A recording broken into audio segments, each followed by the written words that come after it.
Alright guys, so we're starting off with the Suchomimus, all base coated in red, and I'm going to be experimenting in this video with Magic Putty again, and I've used this a few times before in some previous videos, the Camouflage Indominus Rex and the Concavinator, and I figured I'd whip this tool out again and try it on this guy here.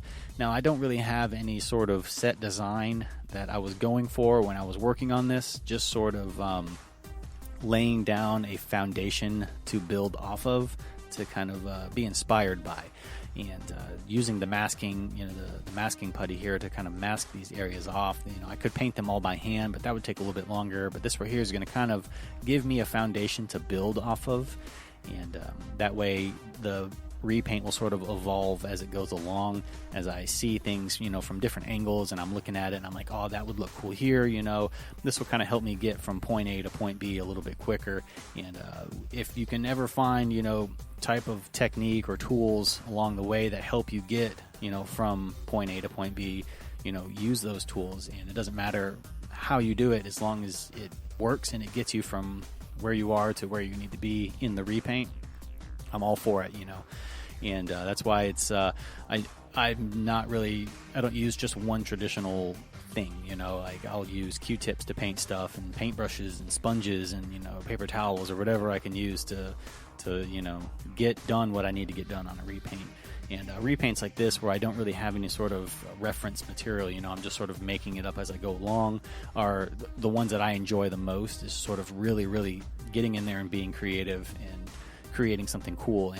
I've been using the idea of a black and red pattern from a snake that I saw while I was Google searching reptiles on the internet to try to find some reference materials for future repaints and stuff like that. And the black and red snake looked really awesome, of course, and Darth Maul from Star Wars is one of my favorite Star Wars characters, and I took some inspiration from his face tattoos that he has, and of course the Demon Carnotaurus, and I believe that the Jurassic World Evolution game has black and red Suchomimus skin, so lots of inspiration has come from those particular things to sort of create this thing here, and that's what's fun about it, is finding something that inspires you and then applying it to a repaint. It could be anything. So I mean, you're talking like a Star Wars character has inspired a dinosaur repaint, and with this one here, it's just sort of building off of that masked off area and sort of letting it evolve and become its own thing.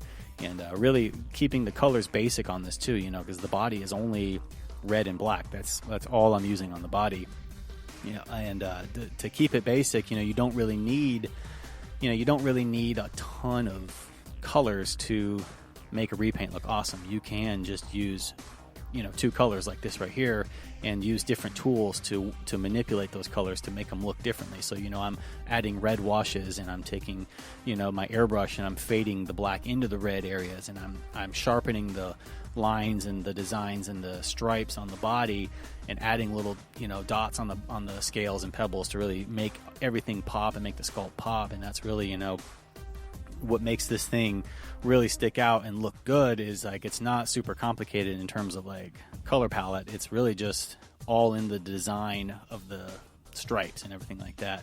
And doing the mouth here, you've seen me do paint mouths before, and it's the same thing. Flesh paint on the inside, and then a nice off-white color for the teeth and everything like that.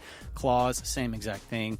Using that Citadel bone color on the claws. Been really digging that color lately, especially against the black and the red body. Very similar to the Demon Carnotaurus. And then adding that transparent burnt umber fade right at the base of the claw and fading it out as it gets closer to the tip of the claw on the toes here, and it really gives it that natural sort of organic look. Do the same thing with the claws on the hands, give it that really cool dark fade. It just sort of ties everything together and blends it all together, and just makes it look really awesome, really realistic and natural looking. And then I'll finish this repaint off painting the eyeball green, very similar to the Demon Carnotaurus, again paying homage to that really awesome figure. But that's pretty much it for the repaint. There's really not much else to go over.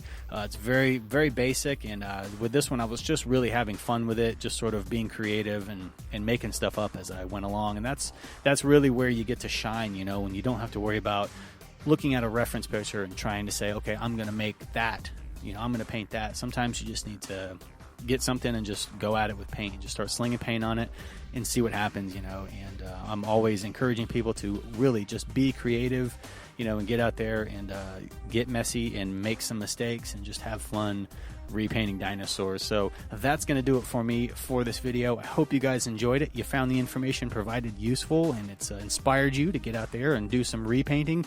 If you do, remember to tag me over on Instagram at Ted Brothers. Love to see what you guys come up with. For more Jurassic Park related content, you know where to find me. Links will be in the description box below. You guys take care, and I'll see you in the next video.